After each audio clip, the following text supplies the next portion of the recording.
మీరందరూ చూస్తూ ఉన్నారు.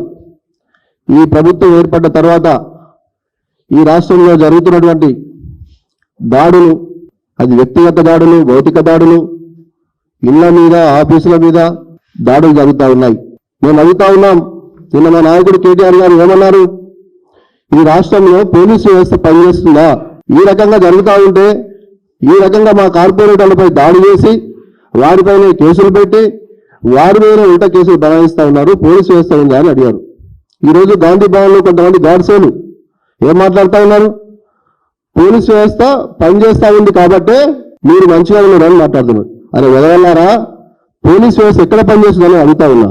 మేము మా ఎమ్మెల్యే గారు కావచ్చు, మేము కావచ్చు, హరీష్ రావు గారి నేతృత్వంలో ఖమ్మం పోయినాం. వరదలు వస్తాయి, సన్నాసులు పనిచేస్తున్నారు, వారికి ఏం సాయం చేస్తున్నారు, ప్రశ్నిద్దామని చెప్పేసి హరీష్ రావు గారి నేతృత్వంలో పోతే అక్కడ కొంతమంది గుండాలతో, రౌడీలతో మా పైన దాడి చేయించారు. ఆ రోజు కంప్లైంట్ ఇచ్చినాం. ఇప్పటివరకు ఎఫ్ఐఆర్ అయిందా అని చెప్పేసి అడుగుతా ఉన్నా.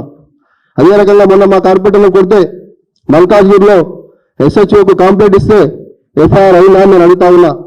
ఇక ఎన్నో విధాలుగా లగచర్ల కావచ్చు, చాలా విషయాల్లో నేను కంప్లైంట్లు ఇస్తే ఎక్కడ పోలీసులు పట్టించుకోవట్లేదు.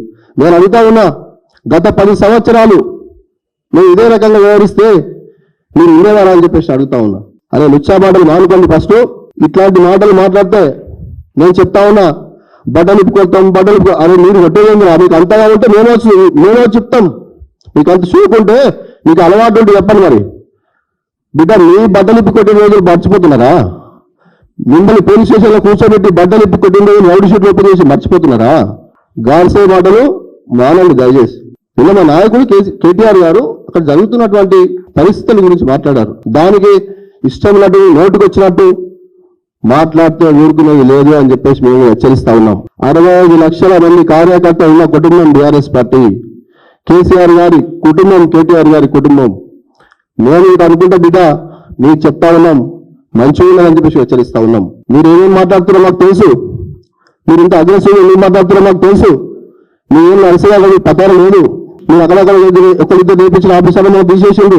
ఆ ఫ్రస్ట్రేషన్లో ఉన్నారు మీరు, అందుకే ఇష్టం ఉన్నట్టు మాట్లాడుతూ ఉన్నారు. దయచేసి చెప్తా ఉన్నా మరొకసారి, మంచిగా మాట్లాడండి, అభివృద్ధిగా మాట్లాడండి, సంక్షేమంగా మాట్లాడండి, ఇంకేదైనా ఉంటే మాట్లాడాలి తప్ప వ్యక్తిగత దూషణలు చేసి ఏం వ్యక్తిగా మీరు గవర్నమెంట్కి వచ్చి 10 నిర్ణయం కదా, హీరోయిన్ అంటారు, భూమి అంటారు, తీయండి.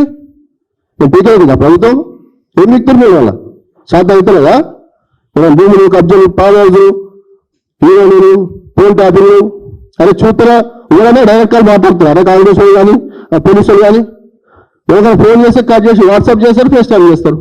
పోలీస్ అధికారులు కూడా మీరు టాపిక్ కాకపోతే ఎందుకు మాట్లాడుతున్నారు? మీరు దయచేసి చెప్తా ఉన్నా, ఇంకోసారి మా నాయకుల పైన ఇట్లా మాట్లాడితే దేనికైనా తెలుస్తాం.